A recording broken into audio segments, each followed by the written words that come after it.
Lettu bara einn áfram, þá erum við komin á uppvasklega. Já, þú getur bara að loka fram hérna. Ég skal gera það.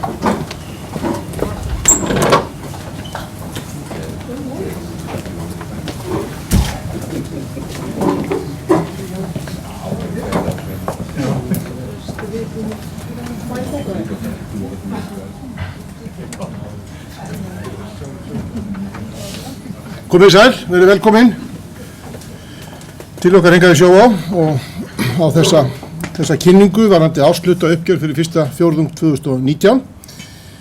Við ætlum ekki að bregða út af vananum varðandi form á kynningunni. Ég byrja svona að rúlla í gegnum helstu niðurstöður. Ólafur Njáll kemur síðan, fjármálastjóri, og fer yfir dýpra yfir fjárhagstölurnar, og Þórður Páls kemur svo og fer yfir fjárfestingarnar. Ég kem svo aftur upp og svona fer yfir eina glæru til viðbótar ánni, svona tek þetta saman helstu niðurstöður og við síðan opnum fyrir spurningar í framhaldinu. Þekkt fyrirkomulag. En þá að þessum fjórðungi að þá verður það að segjast eins og við erum afar ánægð með niðurstöðuna fyrir þennan fjórðung. Þar sem við erum að skila afkomu upp á 1.053 milljónir í hagnað, sem svona ríflega 40% aukning frá sama tíma í fyrra.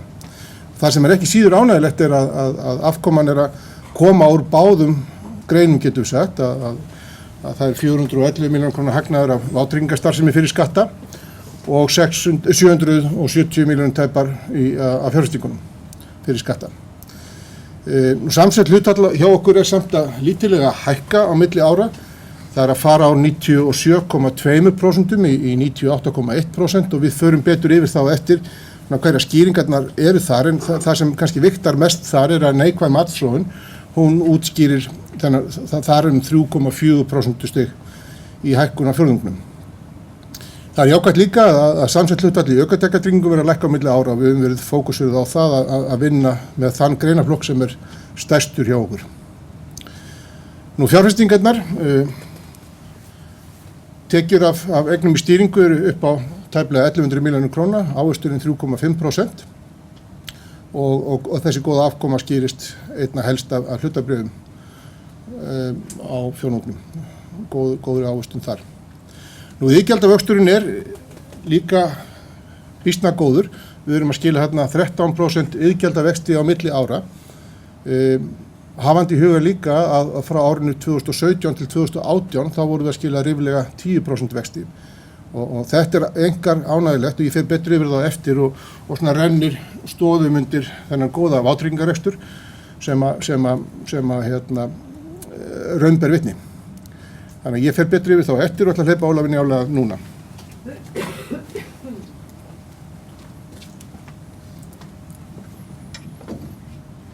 Sælveriði.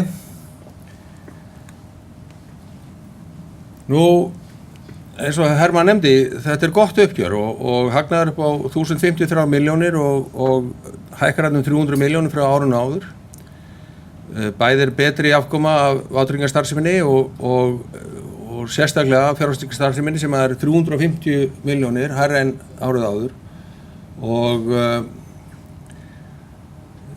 að því ég nefndi árið áður þá var fyrsti ársfjórðungur í fyrra ágætur og bara býsna góður, en þó botnin hafi síðan tekið út seinna á því ári. En við skoðum hérna samsett hlutfall og þróun gjaldþrotshlutfall síðar. Við iðgjöld tímabilsins eru 4.800 milljónir og hækka um 550 eða tæp 13%, og eigin iðgjöld hækka 13%. Eigin tjón eru 3.500 milljónir tæp og upp tæplega 16%. Nú, eigin iðgjöld vaksa þarna hlutfallslega minna en eigin tjón, ólíkt því sem hefur verið síðustu ársfjórðunga, en meira í krónum, og það vegna matsþróunar eldri ára sem við kíkjum betur á næstu glæru. En fjárhagstekjutekjurnar hérna 158 milljónir upp 365 milljónir, og kostnaðar hækkar hérna lítillega má segja, en meðan að kostnaðar hlutfallið lækkar tæpt prósent, og kannski þess að geta að Til þessa gjald færum við allan þróunarkostnað, hugbúnaðar sem við stöndum í eins og allir. Skoðum nú þróun á samsettu hlutfalli og það hækkar þarna vegna matsþróunar eldri ára. Tjónarhlutfall tímabilsins lækkar hins vegar 0,1%. Nú vaxtalækkun sem ástæði núvirðingu og vátryggingarskuldarinnar hefur þessi áhrif og eignir auðvitað á móti verja afkomuna, þannig að þetta hefur ekki rekstraleg áhrif og horfur okkar sem við gefum út, þær gera ekki ráð fyrir breytingum á vaxtastiginu og þetta kannski sýnir dálítið ókosti samsetta hlutfallsins sem mælikvarða á afkomu þessar vátryggingastarfsemi. Varðandi efnahagsreikningin þá svona minniháttar breyting á honum við upptöku á IFRS 16 þá bætist þarna við leigueign og leiguskuld sem hefur óveruleg áhrif á rekstrarreikningin og annað nú svo sem eðlilegt og þekkt, það árstíðasveifla í viðskiptakröfum og iðgjaldaskuldinni upp á 3.500 milljónir og nú fjárfestingar hækka þarna 1.550 og síðan eigið féð 400, auðvitað, mismun hagnaðar og arðs.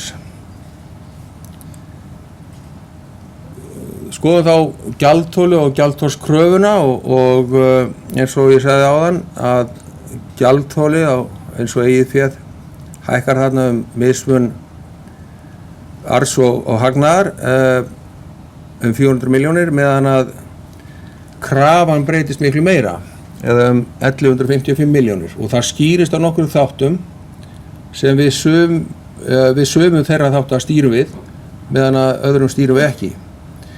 Samhverfið aðlögunarstöðull EIOPA, hann fór úr -6,3 áramót í -2,2 og hefur það þriðjungs áhrif á breytinguna á markaðsáhættunni og því stýrum við auðvitað ekki.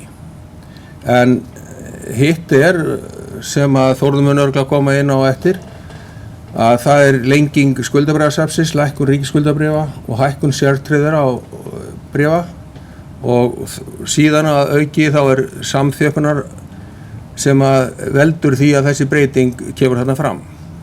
Þessum þáttum öllum stýrum við og getum farið með þangað sem að bæði fjárfestingarstefna okkar stýrir okkur eða vilji okkar ef að því væri að skipta. En þá komið að Þórði að taka við.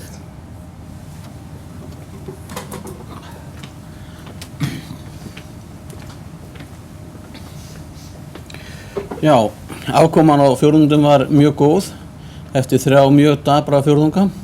En eins og kannski munið að fyrsti fjórðungur í fyrra var líka alveg prýðilegur. Svona það sem að skýrir kannski helst afkomuna núna afkoman af hlutabréfum. En fjárfestingartekjur af hlutabréfum á fjórðungum 564 milljónir. En þess má geta fjárfestingartekjur af einu hlutabréfi Marels var 735, þannig að án þess að þá hefði þetta staða verið í mínus. Breytingarnar á safninu sem ég mun fara aðeins yfir eftir voru kannski fyrst og fremst í skuldabréfum eða tiltölulega lítið í hlutabréfum. Það þó annað breyting á óskráðum hlutabréfum en það fyrst og fremst það að við breyttum eignarhluta okkar í Horni yfir í Bláa lónið, þannig við tókum þátt í þeirri fjárfestingu og svo þá kemur þarna nettó það bil 2/3 af þessu og svo eitthvað smátt í innkallanir í áður lofuð verkefni. Nú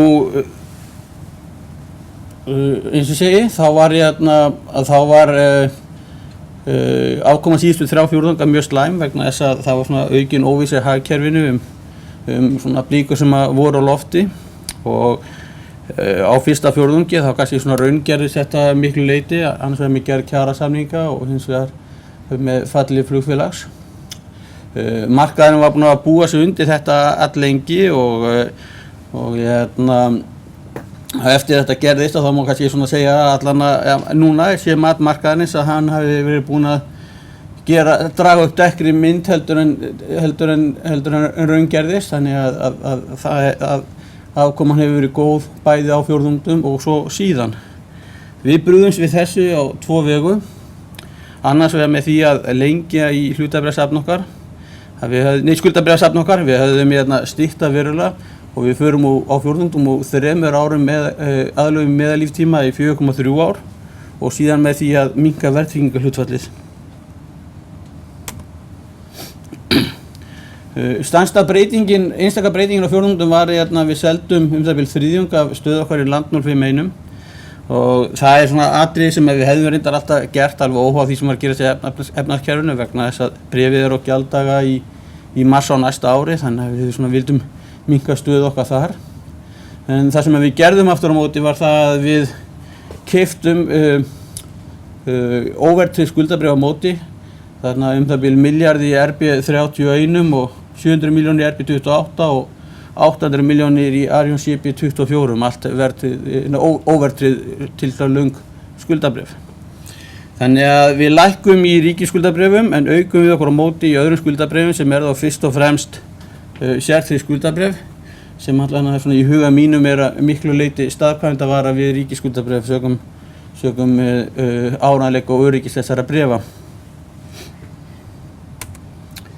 Nú hérna hafið þið safnið, þetta eru þær eignir sem eru yfir 500 milljónir og það har ekki breyst stórkostlega síðan síðast en fyrir utan þessi skuldabréf en skýra það bil 2/3 af stærð safnsins. Þá komum Hermann aftur.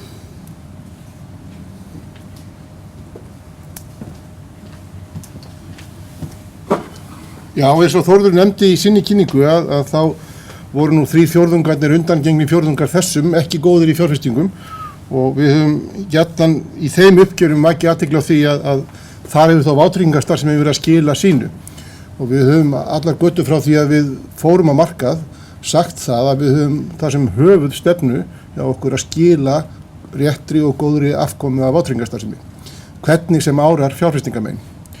Og svona til gammans þá vildum við sýna ykkur þessa mynd að þetta þá 12. fjórðungurinn sem við erum að skila góðri afkomu af vátryggingastarfsemi og af þessum 12 fjórðungum sýnist mér að helmingur þeirra svona í kringum 400 milljónir og þar fyrir ofan og í sjálfum sér eiginlega bara 1 fjórðungur þarna, 4. fjórðungur 2015 sem hlóðust inn mikið af tjónum á þeim tíma sem svona að skera sig úr þarna. Þannig að þetta okkur mjög mikilvægt og við erum mjög fókusurð á þetta vegna þess að þetta rennir stóðum undir þessa afkomu sem skiptir svo miklu máli hvernig sem sveiflast til í fjárfestingunum. Rétt þá til að súmmera upp stöðuna, við erum eins og segjum mjög ánægð með niðurstöðuna, tæplega 1100 milljóna króna hagnaður og fín niðurstaða beggja vegna, bæði vátryggingastarfseminni og fjárfestingastarfseminni. Nú varðandi stafræna vegferð þá höfum við sagt frá því að við lögðum fram plan hér og erum að vinna eftir plani sem var samþykkt 2018. Það plan að ganga mjög vel eftir og allt á áætlun þar. Það hefur meðal annars merkjanlega haft þau áhrif að við erum að auka sölu beint á netinu og við erum að auka skráningar tjóna á netinu og svona það má reikna með því að fleiri nýjungar líti dagsins ljós þar svona á næstunni.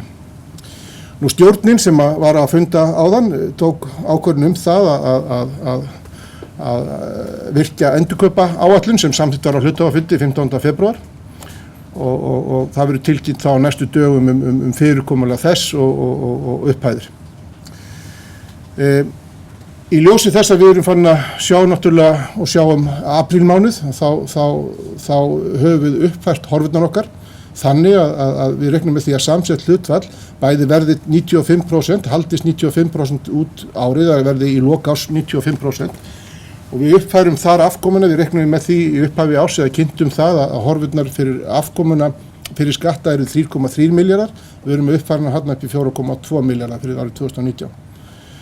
Og ef við síðan þá lítum til næstu 12 mánaða, þá erum við að reikna með því að samsetta hlutfallið haldist 95% og afkoma fyrir skatta 3,8 milljarðar. saman má segja, ég glemdi nú svona samsettur hlutfallið 95% getum við sagt, það náttúrulega gefur augalegin. En svona þetta það sem að við vildum rúlla yfir og erum tilbúin til að taka á móti spurningum. Það er mikrafónn einhvers staðar á lofti ef að spurningar vakna. Ég sé að Stefán Brott ekki í salnum, þannig að það svona auðveldar þetta nú aðeins. Það er nú ekki það sé umkvörtunarefni. Einhverjar spurningar, ef ekki eru spurningar þá eins og áður, þá erum við með heitt á könnunni og það er hægt að taka spjalli hér sem er ekkert síra. Já. Kannski ein spurning, Ívar heiti hjá EFS. Hvað er það svona sem að skýrir þennan áframhaldandi vöxt í iðgjöldum? Það var mjög mikill þar á undan og heldur áfram að vera mikill. Já, takk fyrir þá spurningu, vegna þess að ég ætlaði að skýra það eins betur. Það er spurt það, að það heyrist náttúrulega núna, þessi vöxtur bæði í fyrra og núna, hann er bland, getur við sagt. Hann er bland af því bæði að við höfum verið að vinna á eigin stofni, en síðan hefur okkur tekist vel upp í getur við sagt, samkeppninni. Þannig að við erum að fá til okkar aukna hlutdeild, bæði á einstaklings- og fyrirtækjamarkaði. Og á fyrirtækjamarkaði finnst okkur við svona oft legið þar svona í skiptingu 60% einstaklingar, 40% fyrirtæki, sirkabát. Þannig að við svona, okkur sýnist að við séum að styrkja stöðu okkur enn frekar á fyrirtækjamein og góð dreifing þar, það er að segja innan atvinnugreina.